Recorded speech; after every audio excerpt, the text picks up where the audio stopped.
Antes de começar a sessão, eu gostaria de fazer aqui um agradecimento em nome da organização do evento, o apoio institucional da direção do Instituto de Economia, fundamental para a organização desse evento, apoio do professor Mariano Tablani, e particularmente as funcionários, Elisiane e Denise, que tiveram uma participação muito importante, o Orlando e a Sueli. Tá?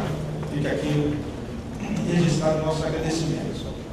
Bem, nós vamos ter aqui uma mesa latino-americana, dentro da boa tradição heterodoxa brasileira. A gente temos que também fazer a nossa reflexão sobre assuntos latino-americanos, sobre assuntos brasileiros, sobre alternativas econômicas keynesianas para a América Latina. Para tanto, temos aqui presente o professor Roberto Frenkel, da Universidade de Buenos Aires, do SEGES de Buenos Aires, o professor Julio Lopes, professor da Universidade Nacional Autônoma do México, da UNAM, o Júlio Sérgio Gomes de Almeida, professor aqui da casa, eu acho que do IED, dispensa as apresentações, estão aqui na casa, e o José Carlos Assis, assessor do BNDES, jornalista econômico, bastante conhecido, e economista. Bem, vamos começar sem delongas com a apresentação do professor Roberto Frenkel. Obrigado. Agradeço muito o convite, há muitos anos que não vinha ao Brasil, provavelmente porque esteve em contra de quase todas as políticas que fizeram desde o ano 94, fui crítico disso, provavelmente tem que ver com isso.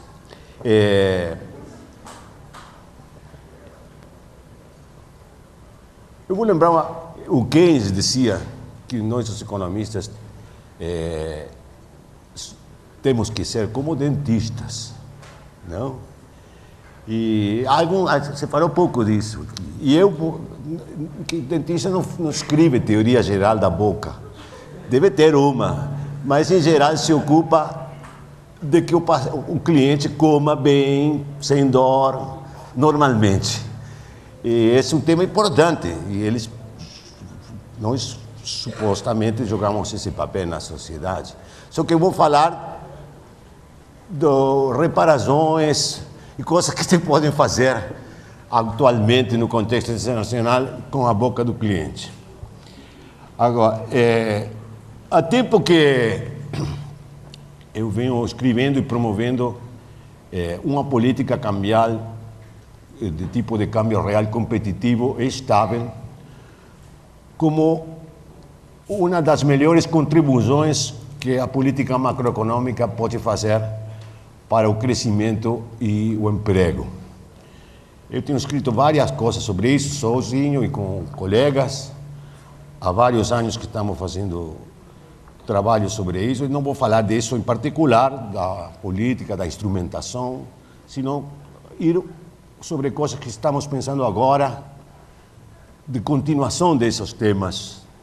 Resumo primeiro qual é a ideia, que através dos canais de transmissão macroeconômica, que é chamado em algum trabalho canal de transmissão macroeconômica e canal de transmissão de desenvolvimento, o tipo de câmbio real competitivo suministra um poderoso estímulo ao crescimento e ao emprego.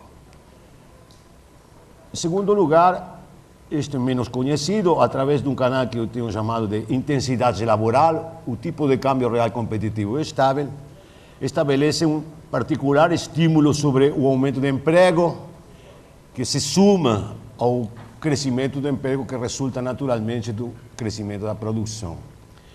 E em terceiro lugar, mais conhecido, que através de seus efeitos sobre a conta corrente e a acumulação de reservas internacionais, o tipo de câmbio real competitivo reduz a vulnerabilidade da economia frente a choques externos negativos, reais e financeiros, e, aliás, cumpre uma função preventiva de tendências insosteníveis na dívida externa. são os méritos da política. Desde o começo, desde que essas ideias começaram a ser disseminadas, eu sempre sostive que a política cambiária não pode ser apresentada em isolamento, sozinha. Na verdade, deve ser apresentada como componente de uma proposta mais ampla que deve incluir as políticas fiscais e monetárias consistentes com essa política cambial. É o que se chama um regime de política macroeconômica. E o regime inclui a política cambial, a política monetária e a política fiscal. Este regime se propõe simultaneamente objetivos de crescimento, emprego, nível de atividade e inflação. E o tipo de câmbio real competitivo e estável é uma meta intermédia do regime, como pode ser uma taxa de juros para a política monetária ou determinado superávit primário para a política fiscal. Esse é um dos elementos importantes. Não é uma política cambial, na verdade, é um regime, e a apresentação do regime deve apresentar coordenadamente as políticas, consistentemente as políticas fiscais e monetárias compatíveis com essa política cambial. Segundo ponto importante, que tem que ver com isso também, é que este regime de política deve ser conduzido por uma instância governamental concentrada, centrada, com um alto poder de análise e decisão. Se pode argumentar que a coordenação é uma vantagem em qualquer regime de política macroeconômica. Apesar disso, que tem pessoas, economistas, que argumentam que é bom dissociar os objetivos, coisa de credibilidade, e deixar o Banco Central segmentado com o objetivo de inflação, não? Mas eu acho que isso não é verdade, mas em geral é bom, em minha opinião, ter uma coordenação das políticas macroeconômicas. Mas no caso desta política em particular, deste regime de política, as três políticas macroeconômicas, a monetária, a fiscal e a cambial, são todas ativas e todas concorrem, vão complementariamente ao logro dos objetivos. Como os objetivos são contraditórios, tem conflito de objetivos, tem trade-off, a complementaridade deve ser garantida pela coordenação que estabelece uma fonte única de coordenação. Isso, um ponto que acho que estou enfatizando mais agora é o seguinte: o câmbio real, o regime, estabelece um impulso expansivo permanente sobre a demanda agregada. Estava implícito, mas é bom enfatizar essa ideia de permanente. O regime se diferencia de outro contexto de política neste aspecto crucial. A política cambial estabelece um impulso permanente sobre a demanda agregada. Se toma bem em conta isto no desenho do regime, destacam os roles de freio que devem jogar as políticas fiscal e monetária de frente àquele impulso expansivo permanente que é inerente ao regime. A ideia é, como tem pressão permanente sobre o acelerador, o grau de pressão que põem sobre o freio as políticas fiscais e monetárias é o papel regulador principal destas políticas. Quando falamos disto, entramos em um território pouco explorado. Tem antecedentes, discussão sobre a política monetária, porque a política monetária vem sendo a política macroeconômica por excelência desde os anos 60. E no mundo desenvolvido e nos países em desenvolvimento também. Mas onde que tem experiência e literatura sobre o papel contrativo da política fiscal, o papel de freio da política fiscal? Tem muita pouca experiência. Quando nós keynesianos pensamos na política fiscal, pensamos naturalmente numa política expansionista. Num regime do tipo de câmbio real competitivo e estável, as políticas fiscal e monetária podem ser, como em qualquer regime, expansivas ou contrativas. O diferente neste regime é que você tem um motor de expansão de demanda ascendido permanentemente. Então, as políticas fiscais e monetárias jogam um papel diferente, sui generis, neste regime. E sobre este tema temos pouca experiência e pouco antecedente. Agora, tendo falado sobre a importância e a significação particular das políticas fiscais e monetárias num regime de tipo de câmbio real competitivo, eu quero discutir em particular tenho escrito mais coisas sobre isto, sobre o poder regulatório da demanda agregada da política monetária. Quero dividir a discussão em duas partes. A primeira é a pergunta de se em um regime de tipo de câmbio real competitivo, a economia tem suficiente autonomia como para praticar uma política monetária autônoma, uma política monetária ativa. Nossa conclusão sobre este ponto é que efetivamente existe esse grau de autonomia e, geralmente, se pode praticar, num regime de tipo de câmbio real competitivo, política monetária ativa. Em segundo lugar, que é 7,9? Parecia um 7,9, não sei o que é. Em segundo, magia da computadora. Então, em segundo lugar, significa nada, hein? 7 é primo, mas 9 não. Discutimos o poder regulatório desta política, pensando que se pode fazer política monetária, se pode ter autonomia monetária numa economia aberta, como vou discutir imediatamente.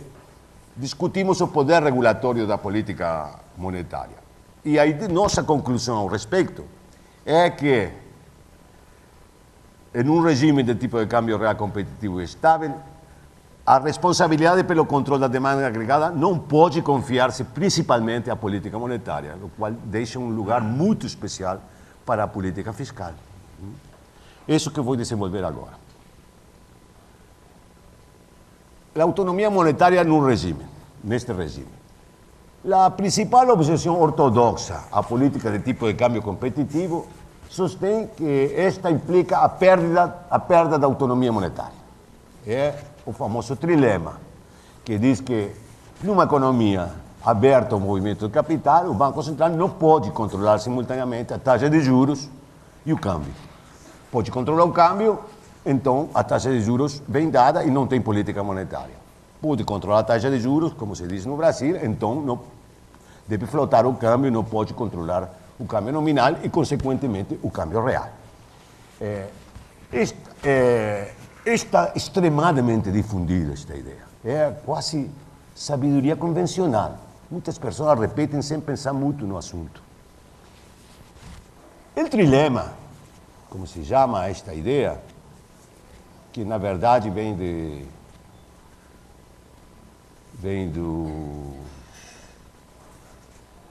de supor a validade da taxa, paridade de taxa de interesse descoberta.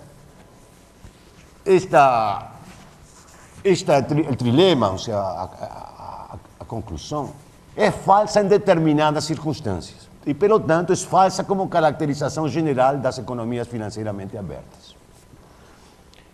A condição que faz falso o trilema e que possibilita o controle simultâneo do tipo de câmbio e a preservação da autonomia monetária é que ao tipo de câmbio meta do Banco Central e à taxa de juros existente, exista um excesso de oferta de moeda internacional no mercado cambial. Ou seja, que a esse câmbio e a essa taxa de juros, o mercado cambial apresente um excesso de oferta de moeda internacional. Nesse contexto, o Banco Central pode determinar o câmbio comprando o excesso de oferta no mercado cambial e pode controlar a taxa de juros. Eu falei taxa de interesse, não? Taxa de juros, em espanhol, taxa de juros, esterilizando, como se chama, o efeito monetário dessa intervenção no mercado cambial através da colocação de papéis do Tesouro ou do próprio Banco Central no mercado monetário. Então, o Banco Central tem dois instrumentos para intervir com duas metas. A intervenção no mercado cambial para determinar o câmbio e a intervenção no mercado monetário para determinar a taxa de juros.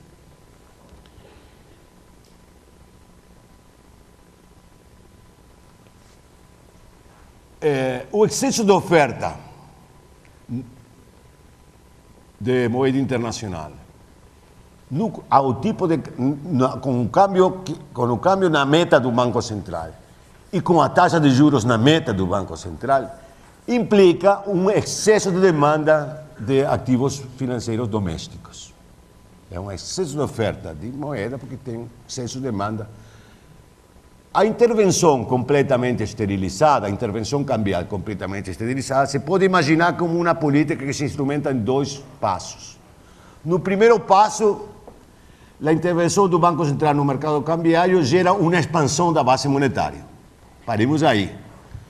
A situação resultante desse primeiro passo seria um estoque maior de base monetária, um estoque inalterado de ativos domésticos e uma taxa de juros local menor que a inicial, indiscutivelmente. Não? No segundo passo, a esterilização completa compensa totalmente o câmbio de portafólio privado que teve lugar no primeiro passo.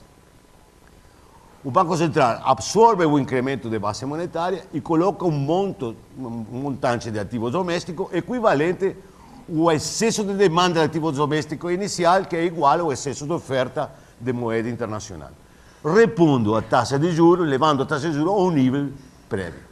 O Banco Central muda seu portafólio em compensação da mudança de portafólio desejada pelo setor privado. O setor privado, aquele preço e aquele taxa de juros, aquele preço da moeda internacional, num momento dado, quer mais ativos domésticos e para obter mais ativos domésticos tem que oferecer mais ativos externos. Então o Banco Central emite ativos domésticos no montante do excesso de demanda e acumula nas reservas aqueles ativos domésticos, ativos externos que opera countervailing, compensando o câmbio de portafólio do setor privado. Agora, deixa eu dizer uma coisa, por que esta ideia é tão simples, na verdade? Não? É uma ideia contábil, praticamente. Está baseado numa ideia, não? Que os ativos não são perfeitos substitutos, obviamente. Isso é condição necessária para ter autonomia monetária. Se tudo igual, se todos os ativos são perfeitos substitutos, só tem uma taxa de juros no mundo, não? Isso fica claro. Tem que ser, os ativos não têm que ser perfeitos substitutos, mas essa é uma ideia muito geral, não? De que provavelmente também quase óbvia. Mas por que não é mais difundida a ideia? Bom, minha opinião é que por causa de que os trabalhos, os estudos, a reflexão sobre autonomia monetária, regimes cambiais, etc., nos países, particularmente nos países em desenvolvimento, sempre estão pensando em déficit de balança de pagamentos. A ideia é sempre... E, obviamente, numa situação de déficit de balança de pagamentos, o trilema é verdadeiro. Porque as intervenções do Banco Central, nesse caso vendedoras, estão limitadas pelo estoque de reservas ou pela capacidade de endividamento do Banco Central no mercado mundial, que é limitada. Então, ainda bancos muito poderosos, como o Bank of England, não é certo? Num momento, não pode controlar simultaneamente o câmbio e a taxa de juros, não? 92. Tem que abandonar. Ou tem que subir a taxa de juros, às vezes nem isso é suficiente, ou tem que desvalorizar. Então, o trilema está pensado para a economia, mas numa situação de excesso de oferta de moeda internacional, o trilema não é válido. E tem autonomia monetária. Agora, essa intervenção compradora esterilizada é possível em qualquer momento do tempo, não? Mas é possível fazer continuadamente essa política? Não sempre, não em qualquer circunstância. Aí vem uma ideia que um trabalho que tenho publicado na revista da CEPAL de dezembro, deste último dezembro, que se chama Sostenibilidade da Política de Esterilização. A sostenibilidade da política de esterilização, agora vou definir, depende da taxa de juros que se obtém pelas reservas internacionais, da taxa de juros local, da trajetória do tipo de câmbio e da evolução das variáveis que determinam demanda e oferta da base monetária. A conclusão principal daquele trabalho que mencionei é que existe uma taxa de juros local máxima que permite a sostenibilidade da política de esterilização. Ou seja, a política é sostenível até uma taxa máxima de juros local. Em condições de excesso de oferta de moeda internacional ao câmbio meta, verificada geralmente num regime de tipo de câmbio real competitivo, porque tem superávit de conta corrente, e em geral, quando tem superávit de conta corrente, também tem superávit da conta de capital, então tem excesso de oferta no mercado cambial. Geralmente quer dizer, obviamente, tem choques domésticos, políticos, de qualquer natureza, cai um banco, isso não vale. Mas, em geral, em situações mais ou menos normais, o mesmo fato de ter um câmbio real depreciado, superavitário, uma conta corrente superavitária, gera as condições que permitem soster aquele câmbio. Essa é a ideia, né? O Banco Central, então, nessas condições, pode determinar o tipo de câmbio e tem liberdade para fixar sostenivelmente uma taxa de juros local igual ou inferior àquela taxa máxima mencionada. Então, vou apresentar resumidamente aquele paper, sem demonstrar, mostrando as conclusões, basicamente. Bom, o custo unitário de esterilização é esse, que é a diferença entre a taxa de juros local, a taxa de juros internacional e a taxa de aumento do câmbio, entendida como o preço da moeda internacional e moeda doméstica. O custo de esterilização é nulo, obviamente, se a taxa de juros local é igual agora é o momento de usar isto. Se a taxa de juros é igual à taxa de juros internacional mais as taxas de aumento do câmbio nominal. Obviamente, a política de esterilização é sostenível se o custo de esterilização é nulo ou negativo. Não precisa comentário. Se esta fosse a condição de sostenibilidade, se esta fosse, então a taxa de juros deveria ser igual ou inferior a este. Aí no trabalho mostramos que a política pode ser sostenível com taxas de juros locais maiores a isto, mais altas que isto é a condição de paridade, a UIP é permanente, né? Pode ser maiores que isso, e calculamos a taxa máxima que permite a sostenibilidade da política. Então, definimos no trabalho o grau de autonomia, G, como a diferença entre aquela taxa máxima e este custo de esterilização. R, a taxa de juros internacional mais a taxa de desvalorização. O modelo é o seguinte, suponemos um modelo muito simples, que existe um Banco Central com reservas internacionais como único ativo que emite dois passivos. Base monetária, que não paga juros, e papéis de esterilização que pagam a taxa de juros local I. Então, o passivo do Banco Central é base mais L, o estoque de passivos do Banco Central remunerados. A essa taxa de juros, a esse câmbio, tem um excesso de oferta de moeda internacional C, que o Banco Central compra no mercado cambial. A R maiúscula é o estoque de reservas internacionais, é moeda internacional. Então, RDE é o valor em moeda local das reservas, e as reservas internacionais rindem a taxa de juros internacional. Por outro lado, que vou usar depois, com a taxa de interesse determinada, porque estamos com a taxa de interesse controlada pelo Banco Central, o incremento da demanda de base é o estoque de base pela elasticidade de demanda de base e esta taxa de crescimento do produto nominal, que é a suma da taxa de inflação mais a taxa de crescimento real da economia. Então, definimos a condição de sustentabilidade, não sei, nem em espanhol se sabe bem, sustainability em inglês, como o seguinte, que os passivos não cresçam mais a uma taxa mais alta que os ativos do Banco Central. Ou seja, que não exista uma tendência explosiva do balanço do Banco Central. Se não tem, com a operação de hoje, não gera uma tendência explosiva no balanço, então dizemos que é uma condição bastante estrita, né? Então, no paper mostramos, não vou fazer, é muito simples a demonstração algebraica, que a condição de sustentabilidade resulta que a taxa de juros deve ser menor ou igual que a taxa de aumento do câmbio nominal mais a taxa de juros ratio sobre, não? Também em português, sobre L sub R, que é a razão entre o estoque de passivos remunerados e o valor em moeda doméstica das reservas internacionais. Ou seja, quociente. Se a taxa de juros é menor que este índice, mensurável, pode medir em qualquer momento do tempo, então, esta operação de hoje é sustentável. Ou seja, a esterilização é sustentável, é sustentável.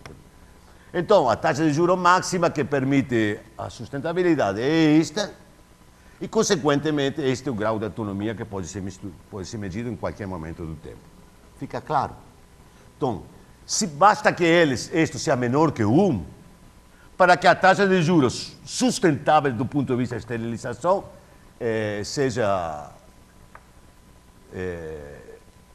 maior que a paridade.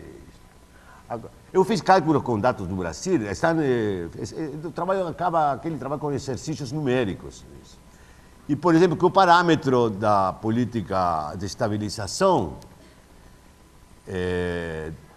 da inflation targeting, ou seja, o parâmetro que diz taxa de juros vezes a taxa de inflação, aquele primeiro parâmetro de Taylor Rule, que depois vou mostrar, podia chegar até 2,4 a taxa de juros sem fazer a política de estabilização insustentável. Minha conclusão é que se poderia ter sustenido o câmbio, só que não se queria. Que não era o problema da sustentabilidade da política monetária o problema. Bom, isso está naquele trabalho, eu recomendo ler. Agora definimos a condição de permanência desse grau de autonomia, porque, na verdade, com o tempo, o Banco Central esteriliza, o estoque de passivos remunerados aumenta,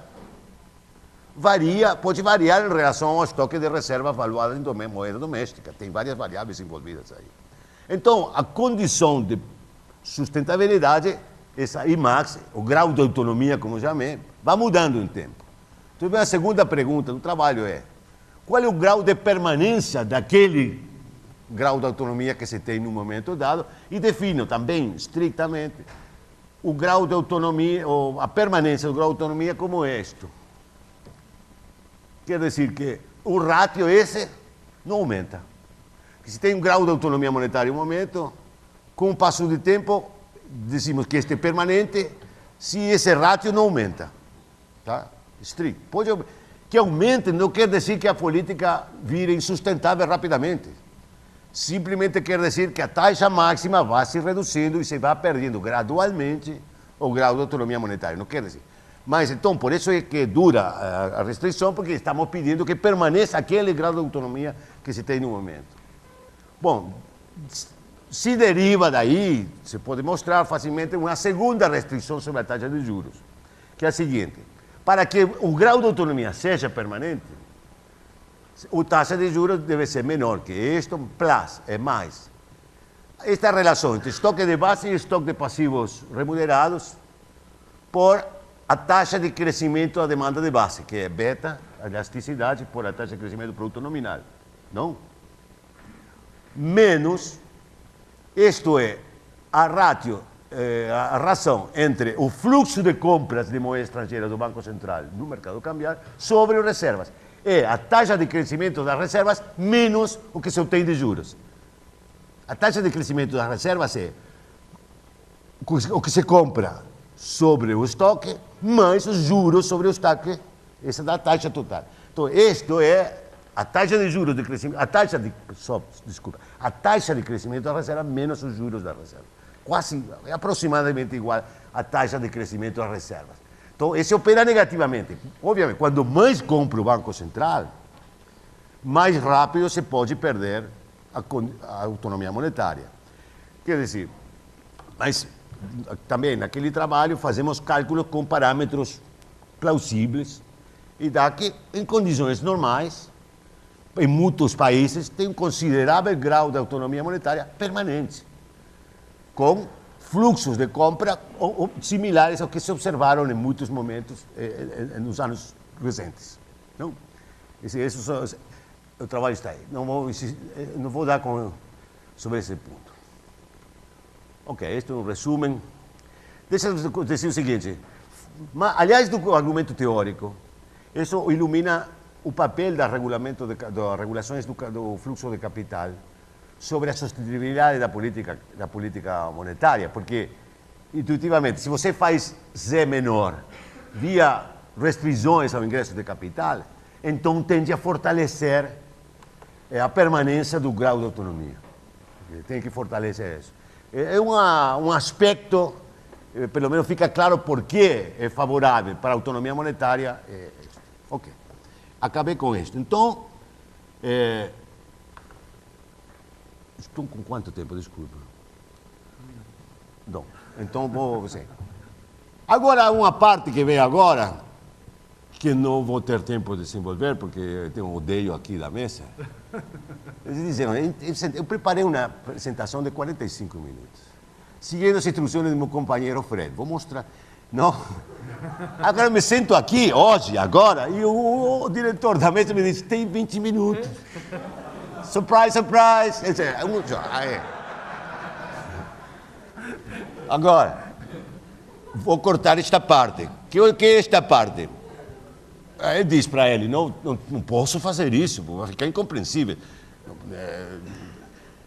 Mas esta parte eu vou suprimir em benefício do tempo, que é o seguinte, olha aí, vou fazer só um pulo. Quando eu convenci vocês do racionamento com um modelo de 2 ativos locais, base monetária e um só ativo doméstico. Então, nesse modelo com que razonamos que só tem um ativo doméstico, que é o único substituto do ativo externo, esterilização completa equivale a manter a taxa de juros, porque só tem um ativo. Agora, a pergunta é a seguinte, se tem mais ativos onde pode ir o capital quando entra, é válida a conclusão? Bom, isso que vem a parte aí. E a ideia é a seguinte, só se entendemos como esterilização, manter a taxa de juros local e não a quantidade de base, que não é igual.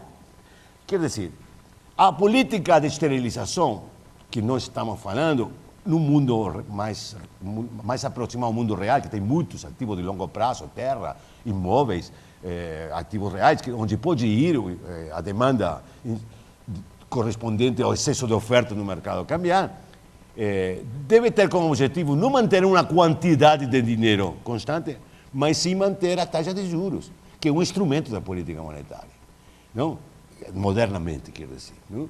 Quer dizer, é isso. E tem que deixar que a quantidade de oferta de base se acomode a uma demanda que varia de acordo com como varia o espectro de taxa de juros, porque a demanda que vem nova, o incremento da demanda, não tem a mesma composição que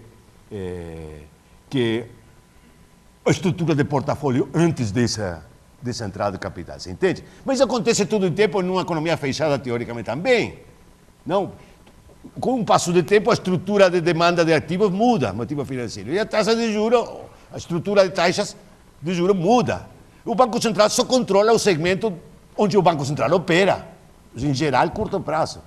E não pode fazer isso que chamava as dificuldades que tem a política monetária, de que falava Arestes ontem, não?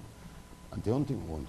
Dizia Arestes, a taxa de juros de longo prazo. Claro, se os chineses demandam bônus de longo prazo, independente da taxa de juros americana, bônus do Tesouro, a taxa de juros de curto prazo tem muita menos influência sobre a taxa de juros de longo prazo que se não existisse uma demanda internacional que é inelástica a taxa de juros. Você entende? Quer dizer, essa que é a característica de qualquer política monetária e se acentua com a globalização e se acentua mais ainda numa economia que é financeiramente pequena de frente aos fluxos de capital. Não, quer dizer, isso não é nada particular. Então, tem que entender que o que se entende por política monetária autônoma é a preservação da capacidade do Banco Central de conduzir aquela taxa de juros que é esse instrumento de operações. Bom, minha conclusão é que se pode. Agora vem a pergunta, se deve? Então, com isto, acabo com os monetaristas. Não, quer dizer, não, com coisa de trilema, tudo bobagem, não é verdade. Não é verdade, é falso. Entende? É um erro.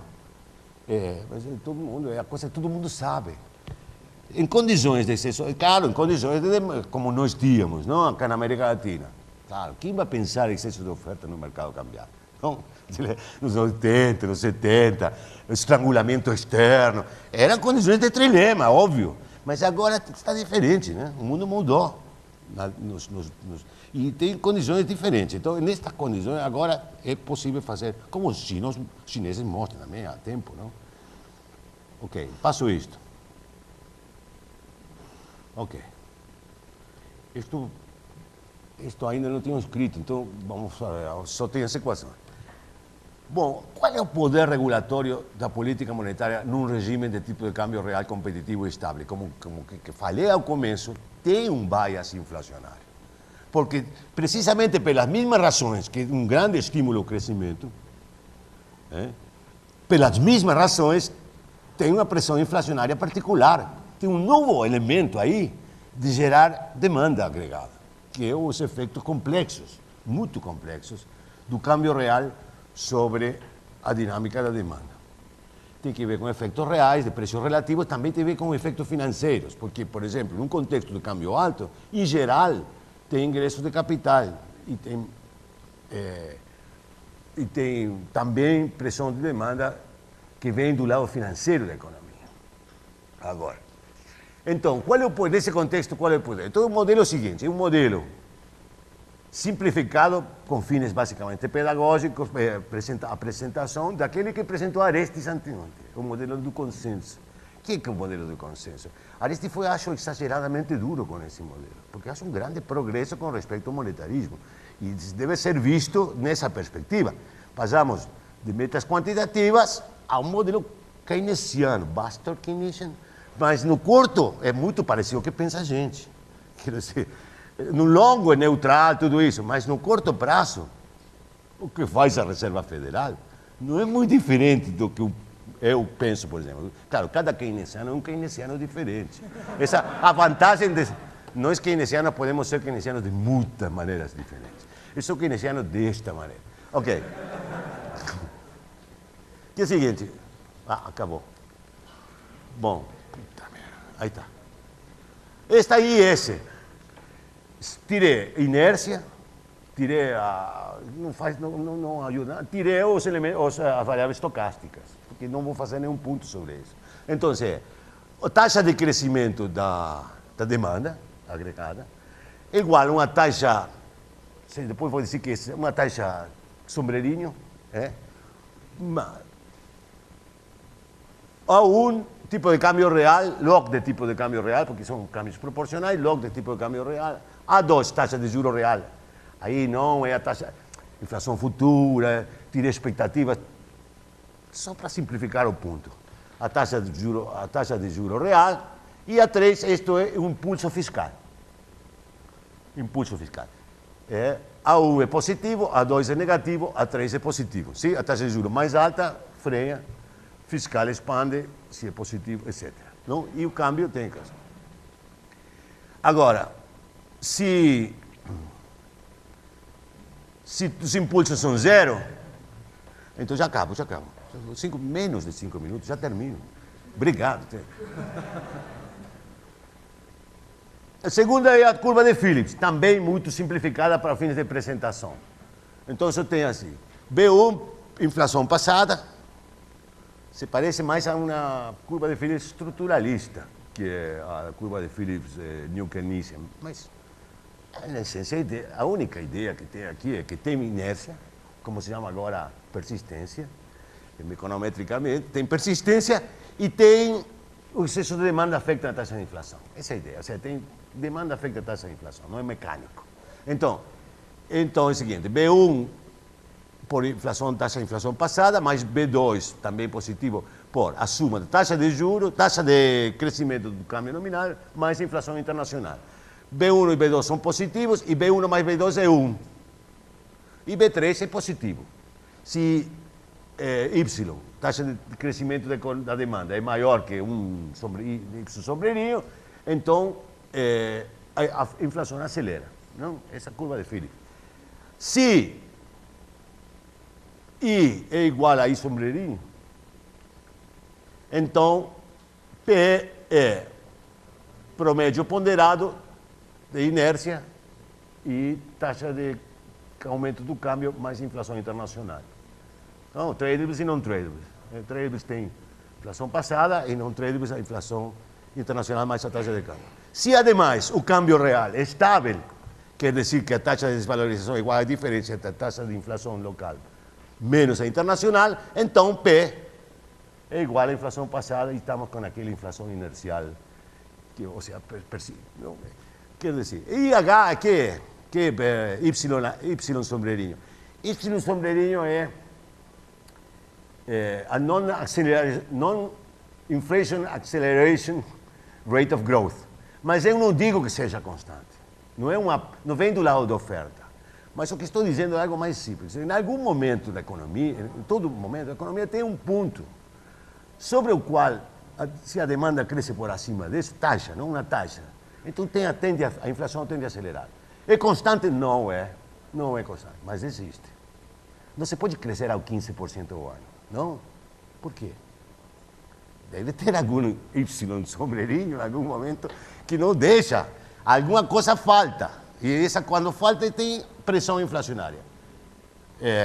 Ontem eu falava aí que, é óbvio, né? É que todos os macroeconomistas pensamos, é bom dizer francamente. Agora, por isso não tem uma teoria geral da boca. Tem uma teoria onde tem um tipo de câmbio real que gera uma pressão de demanda permanente, então tem que dizer, bom, de noite bote uma coisa aqui para manter os dentes acomodados, etc. Quer dizer, tem que ver com especializar a política para as condições do regime. Então, vamos seguir ao racionamento seguinte, já acabo, em 5 minutos. Supongamos que estamos num regime agora, com esse modelo, estamos num regime de câmbio real estável, que para simplificar, é algo, que a taxa de desvalorização seja igual a taxa de inflação menos a taxa de inflação internacional. Câmbio real estável. O impulso fiscal é nulo. Ok? Não tem impulso fiscal. Faço zero para simplificar. E tem uma regra de Taylor, inflation targeting, com um determinado θ. Truco a parte do nível de atividade. Ok? Juros é um instrumento anti-inflacionário e é θ, taxa de inflação. Θ, não? Se diz θ? Teta? Ok. Nós decimos tita porque teta na Argentina é difícil.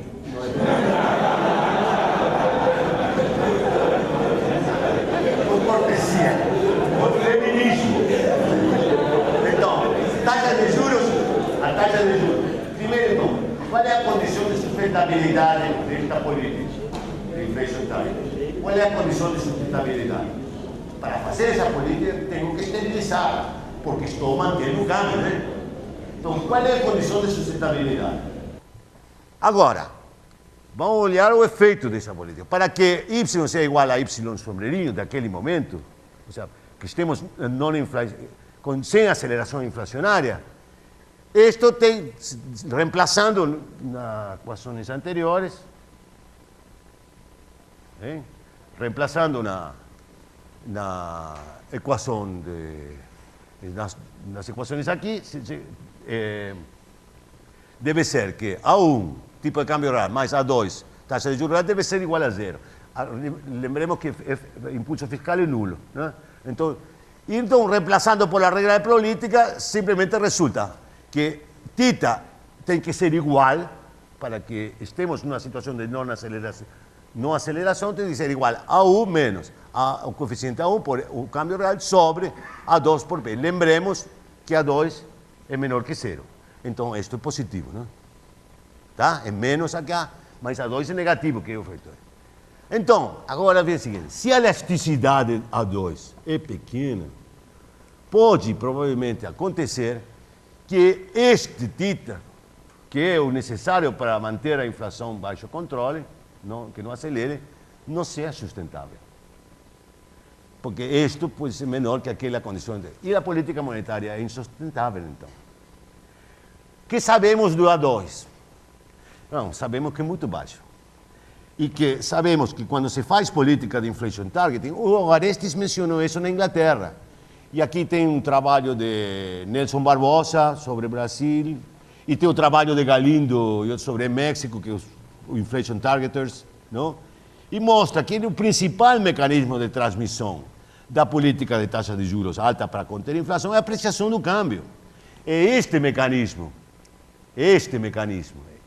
e não este mecanismo.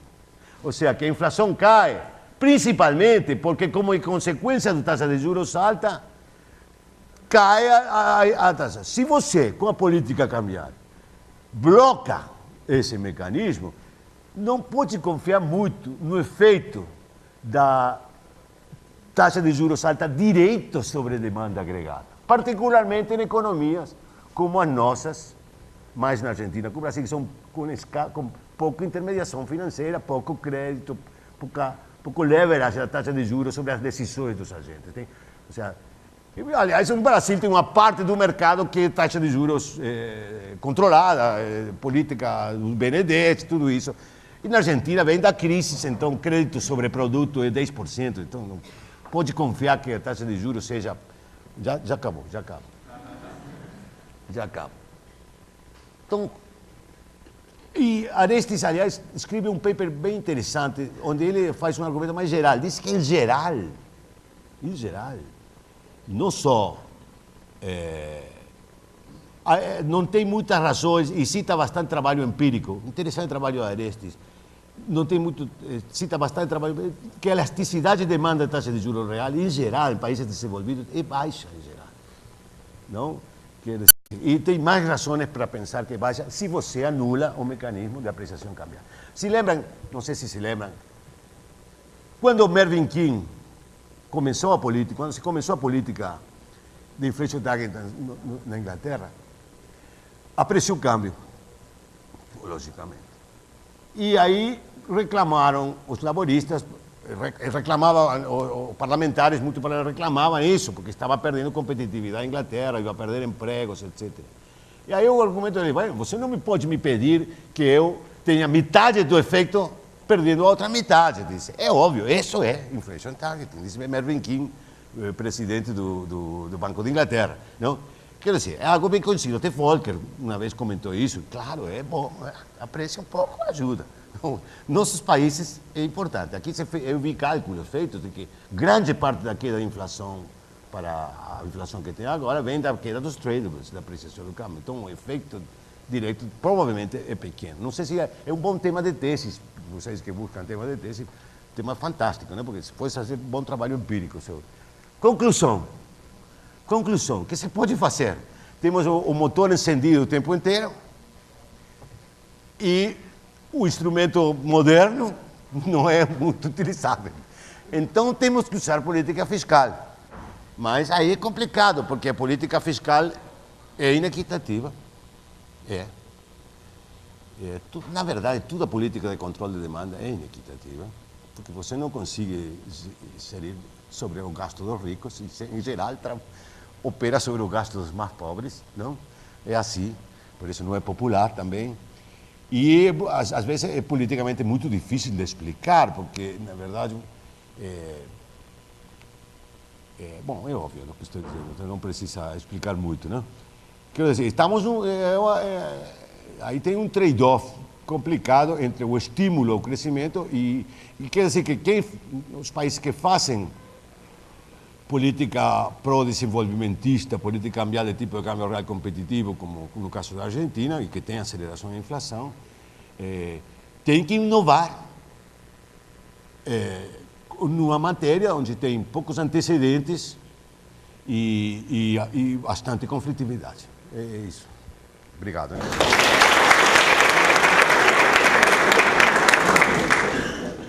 Bueno, Primero que nada, quiero agradecer la invitación de los organizadores de este evento y el honor que se me hace de poder compartir algunas ideas con ustedes que van a tener que ser no en portuñol, sino que en español. Yo soy menos bilingüe que Roberto. Además, la venida para acá me permite venir a un país que quiero mucho, donde tengo muy buenos amigos y donde además se come muy bien. Ese es un plus.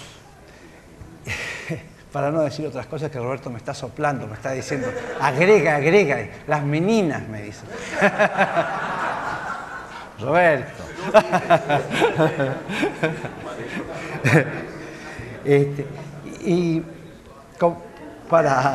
Quiero comentar también en una cosa que seguramente no fue pensada, en un aspecto que seguramente no fue pensado, pero que quizás resulte simbólico. Y es que en este primer evento de la Asociación Keynesiana Brasileña, estemos aquí presentes Roberto y yo. Y es simbólico porque con Roberto venimos trabajando en esto. Empezamos a trabajar en esto hace 35 años en el gobierno de la Unidad Popular en Chile. Y si en esa época forjamos una amistad, pensamos, trabajamos, hicimos muchas cosas juntos. Y si ustedes nos han visto estos días, seguimos amigos, seguimos conversando, seguimos hablando de lo mismo, pero Roberto ha venido avanzando en cosas que son un poco más sofisticadas que las que yo les voy a presentar. Yo soy un estructuralista un poquito más primitivo, pero quiero convencerlos a ustedes, keynesiano estructuralista, que quizá pudiera ser más adecuado, caleskiano estructuralista, para ser más preciso. Y lo que voy a hacer ahora es sobre todo mi misión, no necesariamente en la vida, mi misión en este espacio va a ser tratar de convencerlos, sobre todo a los jóvenes, que muchas ideas que fueron de sentido común de nosotros latinoamericanos en particular, y más en general de una cierta izquierda, pueden tener validez y pueden servir hoy. A veces las cosas por sabidas se callan y por calladas se olvidan. Entonces, creo que la tarea de los que todavía nos acordamos de viejas historias, sea tratar de mostrarlas de nuevo en el contexto actual y abrir la puerta para un debate y para decir, miren, esta cosa en realidad no la inventó John Maynard Keynes, la dijo Celso Furtado, la dijo Raúl Prebisch, acá, en casa. Digamos, no está de más, ¿verdad? Ok. ¿Cuáles son las ideas? Lo escribí esto en inglés, pero lo voy a poner en español, ¿sí? Sin ponerle el sutaki que le pone Roberto. Sí. Sin sutaki. Bueno, la primera idea, y les repito, son ideas que son de sentido común o que eran de nuestro sentido común. La primera idea es que México, porque voy a hablar de México y de México, del México posible.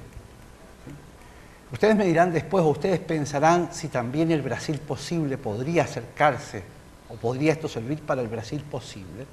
México tiene muchos recursos desocupados y su primera tarea debe ser entonces poner a trabajar esos recursos. Esa es una idea vieja del estructuralismo latinoamericano que ha sido revivida recientemente por dos grandes nombres de esa tradición, Zunkel y Ferrer. La frase de Zunkel es el desarrollo desde dentro, la frase de Alto Ferrer es vivir con lo nuestro. Esa es la primera idea. La segunda idea es que un mayor uso de la capacidad productiva actualmente existente, que está desocupada, y de la fuerza de trabajo desempleada, puede hacer que una recuperación económica sea posible. Esa es la segunda idea. También muy sencilla. La tercera idea es, que también debería ser obvia, que no siempre la tomamos en cuenta, que el principal problema es cómo llevar esto adelante salvaguardando el equilibrio externo. Agregaría, no lo puse aquí porque me pareció un poco obvio, y evitando las presiones inflacionarias. Bueno, la cuarta idea, que es un poquito más precisa, pero que también es una vieja idea, que les voy a platicar, es que una devaluación compensada, y después voy a decir qué cosa es, puede hacer compatible altos ritmos de crecimiento con balance externo y con salarios decentes y con estabilidad de precios. Ese es el cuatrilema, visto desde el punto de vista menos financiero, más de la parte real. La quinta idea, que es una estrategia de mediano y largo plazo, implica también una estrategia de inversión con tres objetivos. Primero, es una idea muy vieja, reducir los gastos de capital por unidad de producto. Después, inversiones destinadas hacia el sector productor de bienes transables y después seleccionar inversiones específicas que contribuyan a la creación de una autonomía tecnológica de cada país, en este caso de México. Bueno. Y por último, no sé si tenga tiempo para desarrollar esa idea, porque puede ser un poquito complicado, pero se liga con lo que decía Roberto también, desde ese punto de vista puede ser interesante, que una estrategia económica también debe ser una estrategia de redistribución del ingreso, porque por la forma como se establece la distribución del ingreso, el simple crecimiento económico no cambia la distribución del ingreso. Hay una frase vieja, esta sí que es más vieja, ¿no? Hay una frase vieja que dice alguien con barba, que ustedes recordarán, que dice: la reproducción del capital es también la reproducción de las relaciones sociales de producción y distribución. ¿Se acuerdan de quién dijo eso? Los mayores sí. Bueno, pero es cierto. Ahora, en este contexto, entrando un poco más al tema, pero una cosa también un poco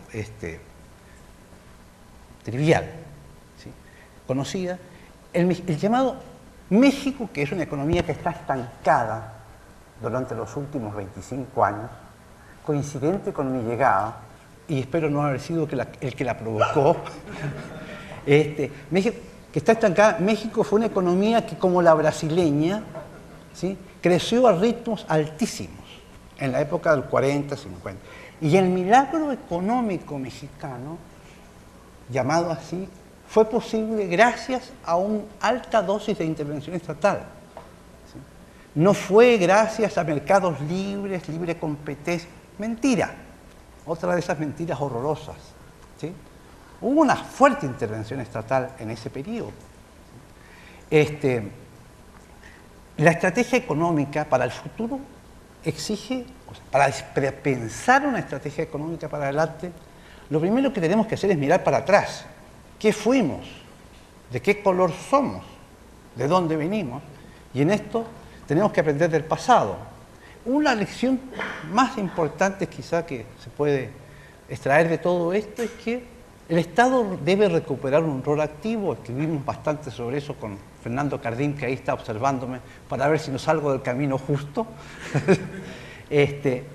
Y en este contexto, el manejo estatal de la demanda y de la oferta, y ahí está subrayado, epos, como se dice en Brasil, el manejo estatal de la demanda y de la oferta es en este contexto indispensable. ¿Sí? Insisto, no es solamente el manejo estatal de la demanda, porque estamos en otra parte del mundo, en una parte del mundo en donde los problemas de oferta aparecen apenas abrimos la puerta, cuando empezamos a conversar. Bueno, vamos a discutir primero el corto plazo. ¿Sí? Como dije al principio, el potencial de crecimiento de corto plazo de la economía mexicana, después de 20 años de estancamiento económico, después de bajas tasas de acumulación de capital, con coeficientes de inversión muy reducidos, del orden de los 18-20%, el potencial de crecimiento de la economía mexicana es muy importante. Primero, por el desempleo de la fuerza de trabajo. Esta es la forma de ver el vaso medio lleno o lleno vacío, medio vacío. ¿Cómo lo ven ustedes? Yo lo veo medio lleno. Cuando hay una desocupación que bordea el 40%, ¿sí? Cuando la desocupación encubierta y disfrazada es de un 40%. Y cuando, que es más o menos la cifra que hay en Brasil, dicho sea de paso, con esa tasa tan enorme, a pesar de que de México salen cada año 500.000 trabajadores que se van a Estados Unidos, ese es también un potencial de crecimiento, en particular, por una cosa que también ocurre acá, porque si uno ve las estadísticas de quiénes son los que están desocupados, son iguales que los que están ocupados. No es que sean inocupables, es que no encuentran trabajo, es distinto. Ese es el primer potencial de crecimiento, porque es gente preparada, básicamente preparada para lo que tenemos que hacer en nuestros países. A lo mejor no pueden trabajar en Suiza haciendo relojes, pero haciendo guaraches y sandalias en México pueden. Y eso es importante, ¿sí? Y en segundo lugar, porque a pesar de la poca acumulación de capital que ha habido, la desocupación de capital es enorme. La cifra que está ahí de un 18% de capacidad desocupada, eso es sin considerar la posibilidad de turnos adicionales. Si se aumentara el número de turnos, ¿sí? Entonces la capacidad ociosa sería mayor. Eso quiere decir que esa idea de que no hay capital es un mito. Claro, en algunos sectores no hay capital.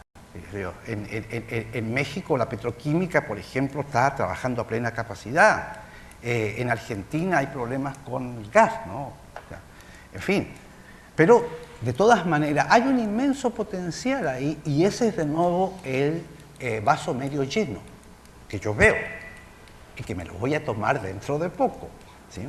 Ahora, y porque además hay una cosa que es algo que quizás sea lo único que podemos sacar del pensamiento neoclásico, ¿sí?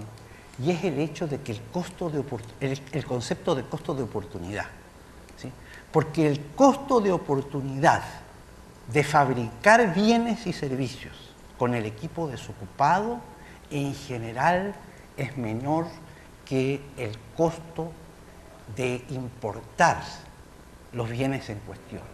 Dicho sea de paso, esa es una idea, es una técnica en realidad del pensamiento neoclásico, el pensamiento convencional, la idea de las distorsiones internas que algunos de nosotros de mi generación estudiamos en su momento y que ahora se ha perdido, siendo lo único interesante quizás que hay en toda esa teoría. Hicimos justamente un cálculo con un colega que también podría ser un motivo de tesis, ya que estamos haciendo propaganda para distintas opciones que cada uno de nosotros tiene. Hicimos un cálculo con un colega, tomamos todas las ramas productivas con la matriz insumo-producto, calculamos el costo doméstico de producir las divisas, que es la fórmula.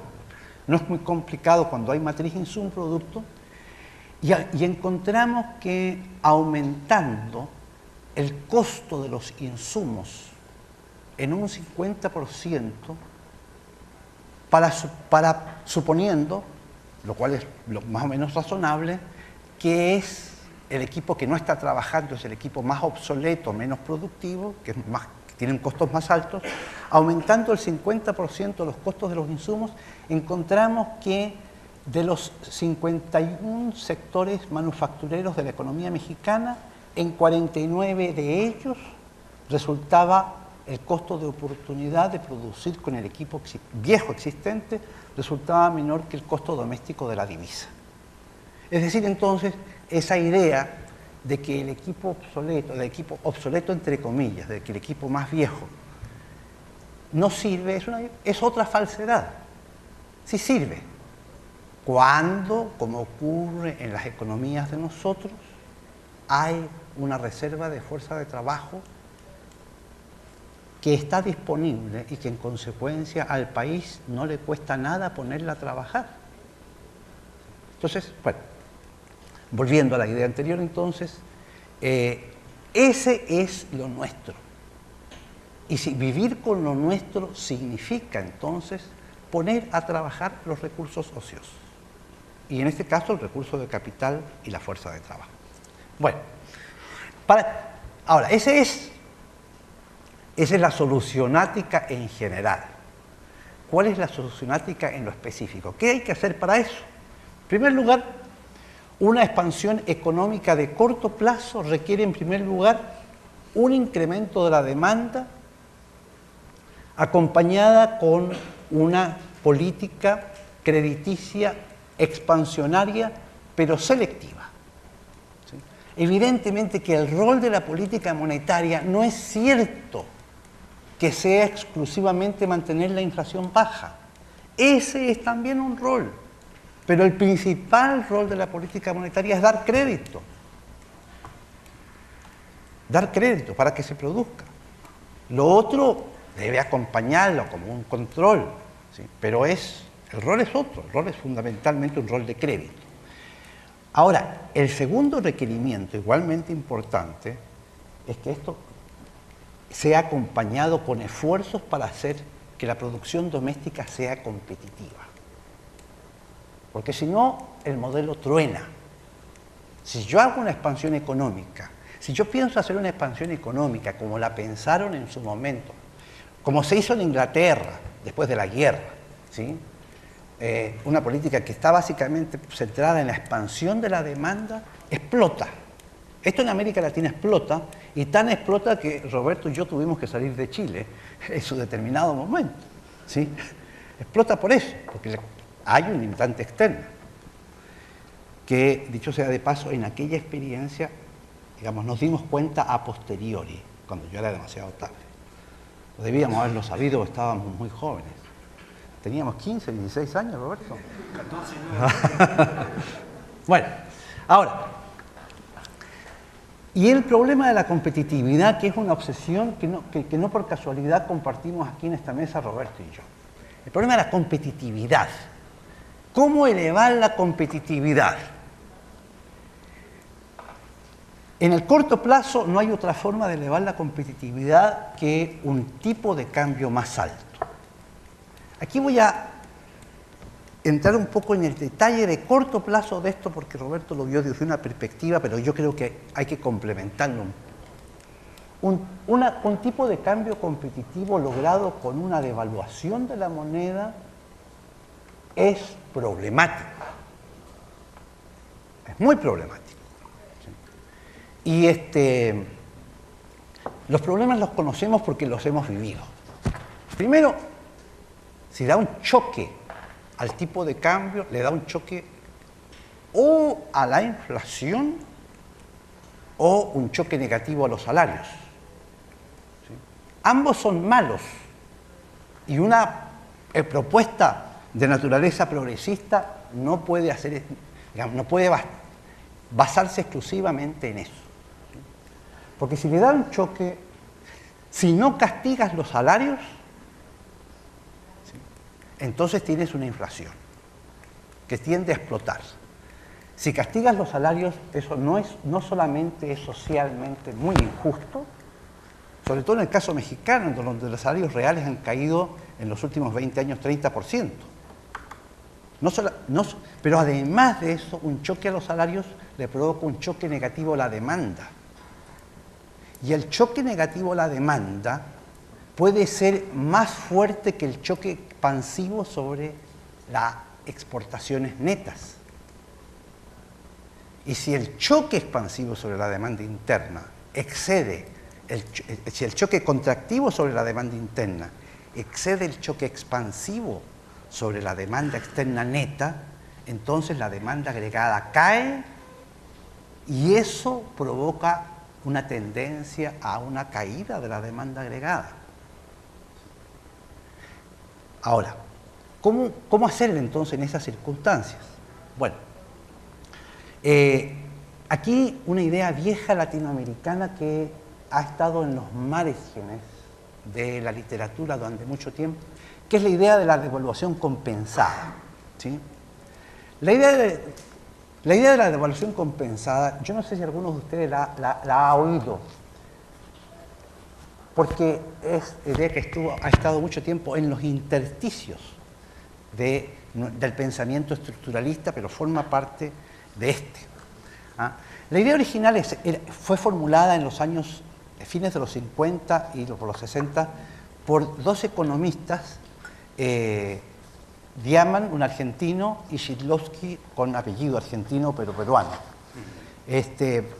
¿Cuál es la idea? Se preguntaban, bueno, en este debate que existió, veo que hay mucha gente que dice, no sabe. Yo la descubrí por casualidad, la idea, dicho sea de paso. En los años 60, 70, estaba el debate de por qué nosotros latinoamericanos no exportábamos, ¿sí? Y los japoneses y los coreanos nos estaban comiendo el mercado. Y nosotros nos habíamos industrializado mucho antes. ¿Qué nos pasó? ¿Es que somos inferiores? Bueno, entonces hicieron un cálculo con papel y lápiz que era muy sencillo y muy trivial. Miren, nosotros no estamos exportando porque nosotros tenemos protegido el mercado interno, eso eleva los costos de los insumos. Entonces los costos de fabricación son más altos en México, Argentina, Brasil, Chile, ¿sí? Entonces no podemos exportar, porque en cambio los coreanos, claro, controlan el mercado interno, pero tienen libre importación para las empresas exportadoras. Entonces compran sus insumos en el mercado internacional.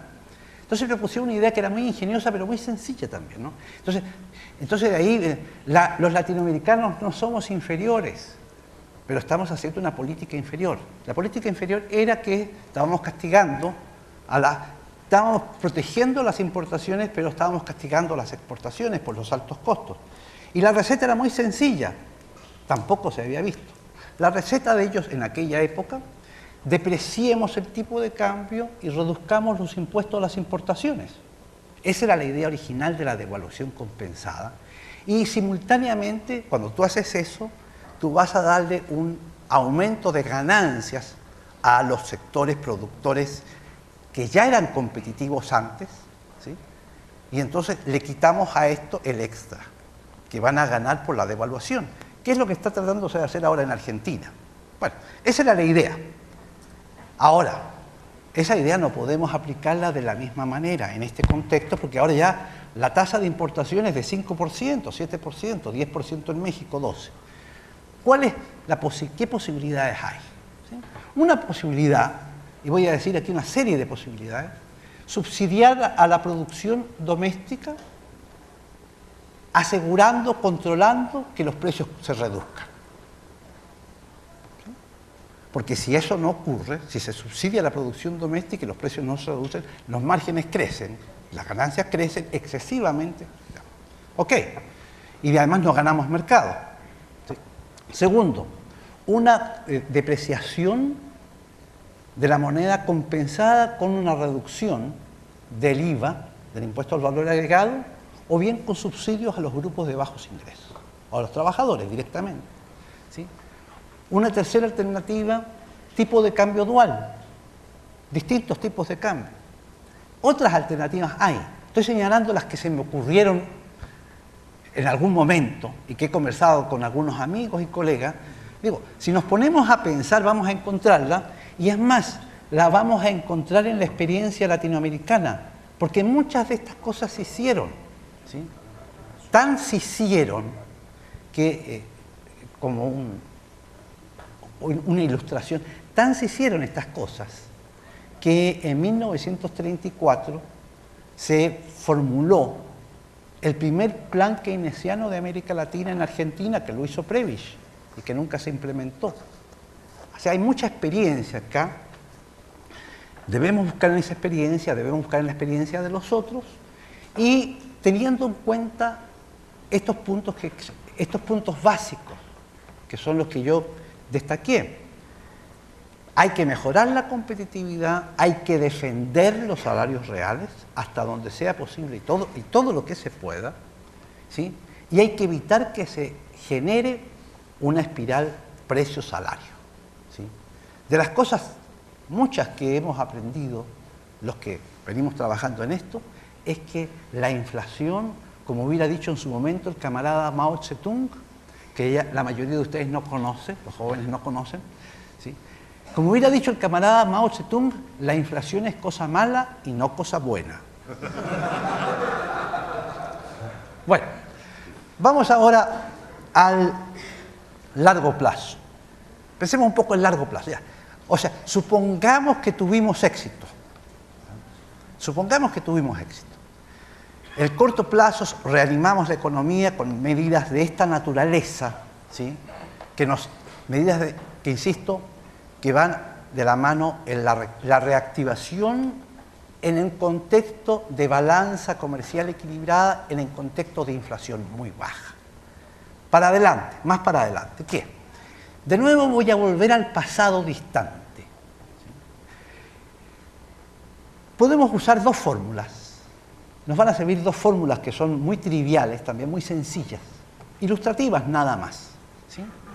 Pensemos el potencial el crecimiento potencial de la producción y usemos la idea, pongo aquí los fautores, Kalecki, Harold Domar, Cepal.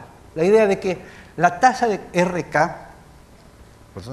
aquí, bueno, la tasa de crecimiento del producto potencial va a estar determinada por I, el coeficiente de inversión, K, la relación capital-producto, U, un coeficiente de aumento de la producción gracias a un mayor uso de la capacidad instalada, menos el coeficiente de depreciación que depende del número de años de vida útil del equipo. Fórmula archisabida bajo distintas variantes, pero que puede servir para pensar en estas cosas prácticas, ¿sí?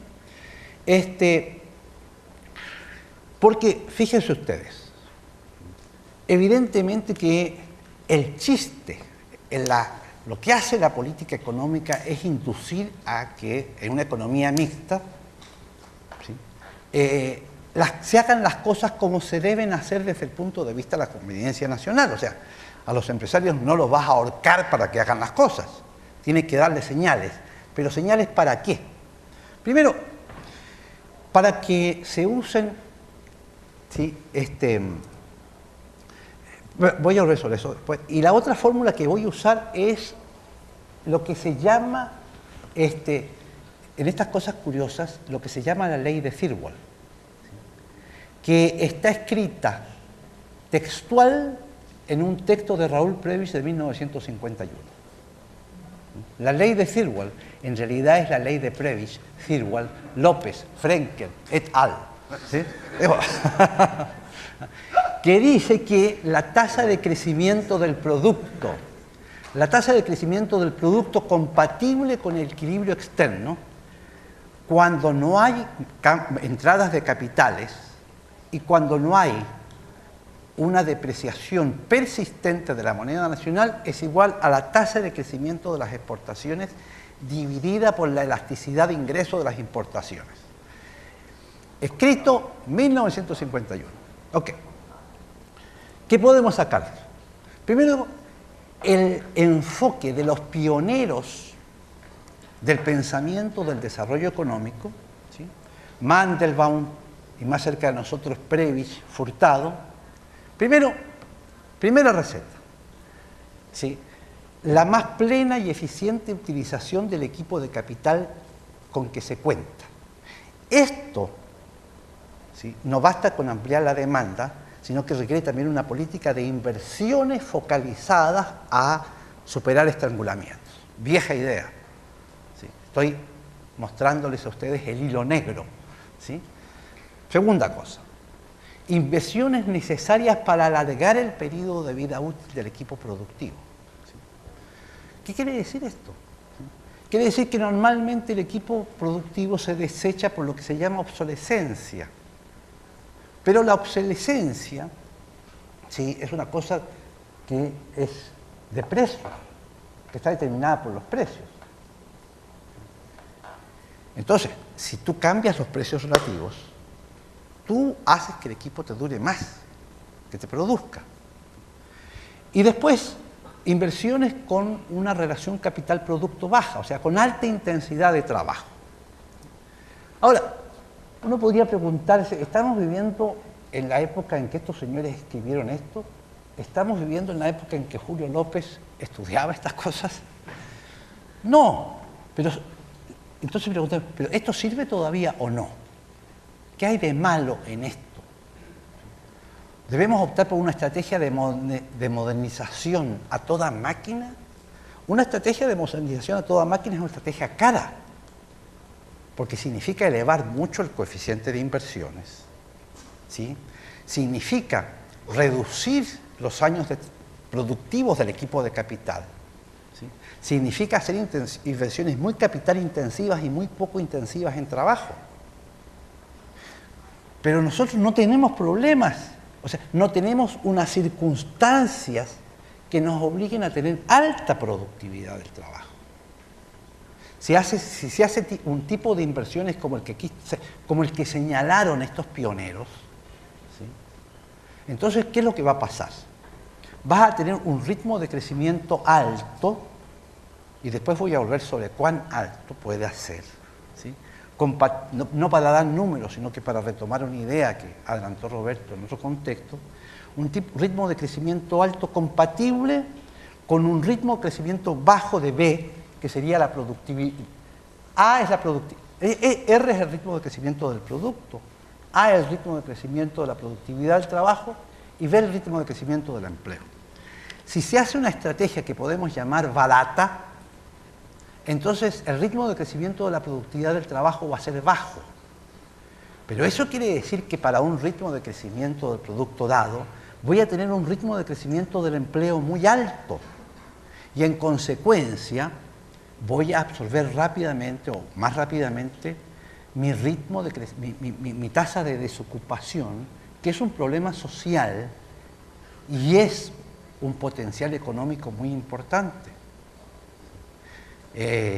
Y un alto ritmo de crecimiento del empleo no es un costo para un país que tiene una desocupación de 40%.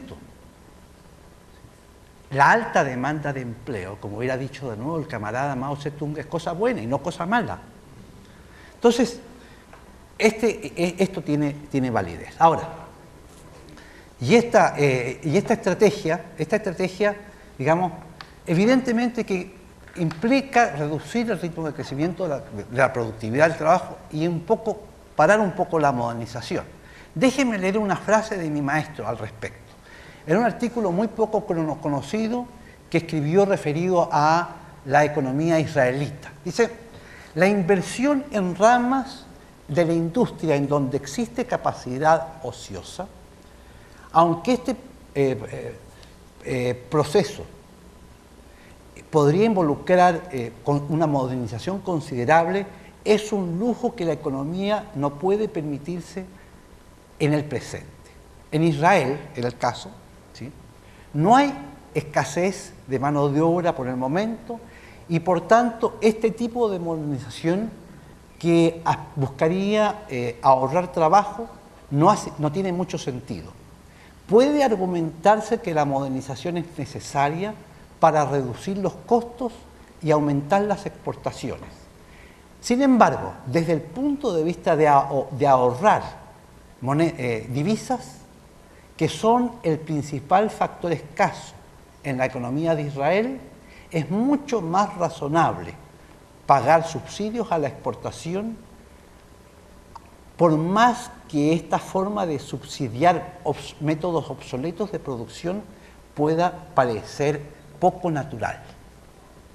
Estamos en economías que tienen una peculiaridad que no podemos perder nunca de vista, que es el alto desempleo. Me quedan 5 minutos, a ver si logro completar la idea. ¿Sí? Ahora, sin embargo, hay un punto aquí que me obliga a matizar esta vieja idea de nuestros clásicos. En el largo plazo, el crecimiento no es compatible a menos de que el ritmo de crecimiento de las exportaciones crezca o a menos que la elasticidad de la demanda de las importaciones se controle. ¿Sí? Esto es la ley, llamémosla de nuevo, Prebisch-Zilberman. ¿Sí? Y si se obtiene un alto ritmo de crecimiento del producto con métodos productivos intensivos en trabajo, con un uso de los equipos viejos, esto rebaja la competitividad del trabajo.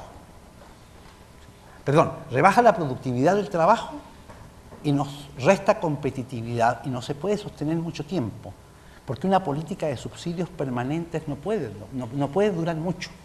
¿Sí? Entonces, y déjeme ilustrarlo esto con la economía mexicana. ¿Qué es lo que pasó en la economía mexicana? ¿Sí? En México obtuvo entre 1985 y 2005, ¿sí? Un ritmo de crecimiento de las exportaciones y de las exportaciones manufactureras brutal, ¿sí? Por debajo prácticamente solo de China. México está exportando ahora aproximadamente el 90% de las exportaciones mexicanas son de manufacturas, cuando no se exportaba casi nada, ¿sí? A principios de los 80. Pero esto está acompañado con un ritmo de crecimiento de la demanda de importaciones brutal.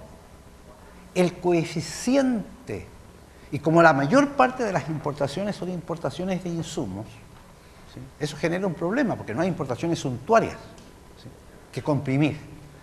El coeficiente de importaciones de la producción para el mercado doméstico, fíjense, para el mercado doméstico, ¿sí?, pasó de 8% en el año 1982 a 64% en el año 2002.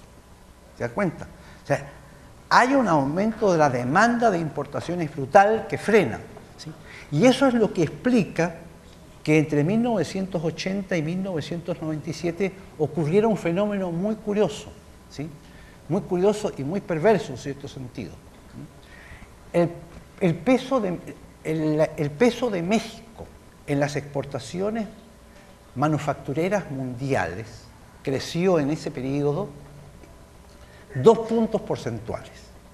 No me acuerdo la cifra del periodo. Creció 2 puntos porcentuales. El peso de México como exportador de manufactura, que fue el que más creció en América Latina.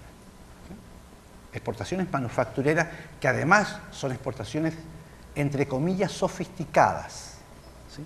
Pero por otra parte, ¿sí?, el peso de México en la producción manufacturera mundial cayó casi 1 punto porcentual.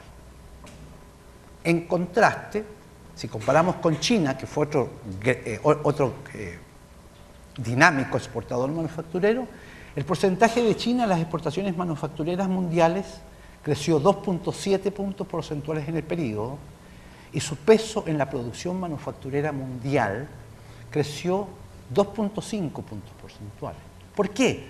Porque en México el crecimiento del coeficiente de importaciones se comió el potencial asociado con el crecimiento de las exportaciones, y en China no ocurrió eso. ¿Y por qué? Porque ahí hubo un tipo de cambio competitivo en China. Y porque además hubo un proceso inversionista, ¿sí?, en el sector productor de bienes transables, ¿sí? Entonces, otro componente de una estrategia de corto plazo, de largo plazo, una estrategia de crecimiento sostenido, es la dirección de inversiones para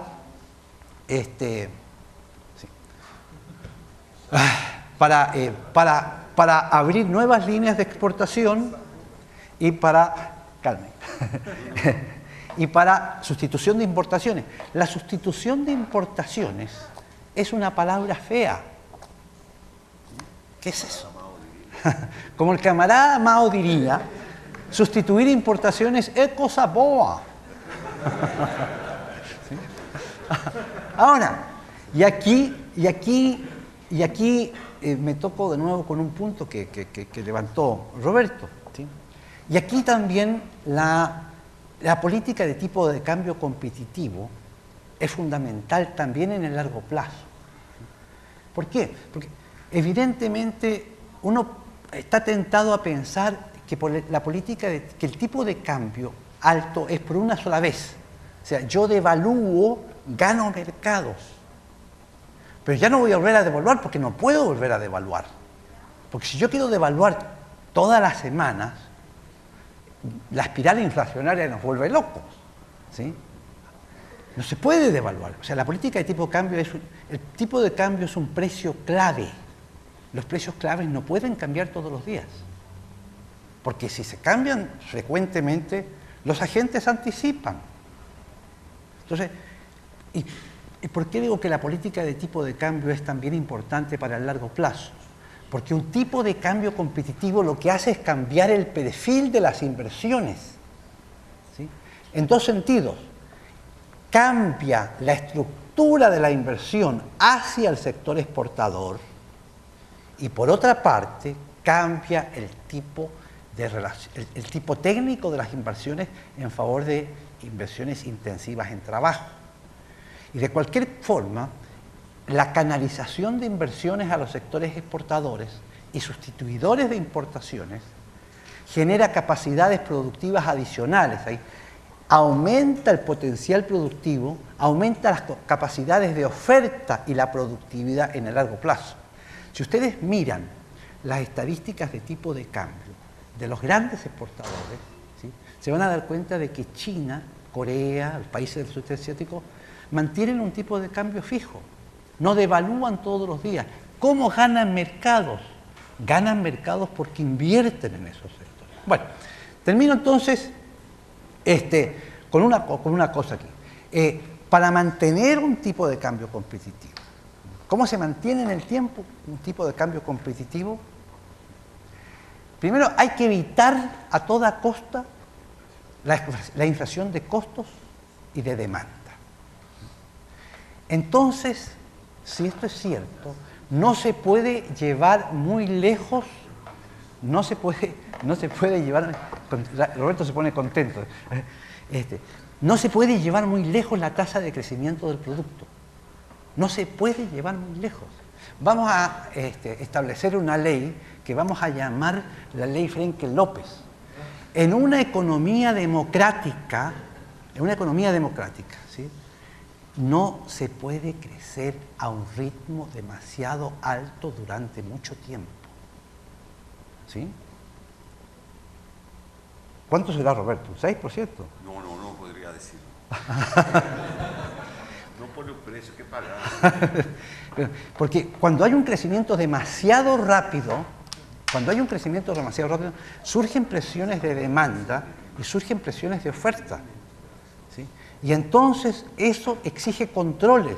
Mientras más hay una ley económica, cuanto más empujas la demanda, más controles tienes que poner.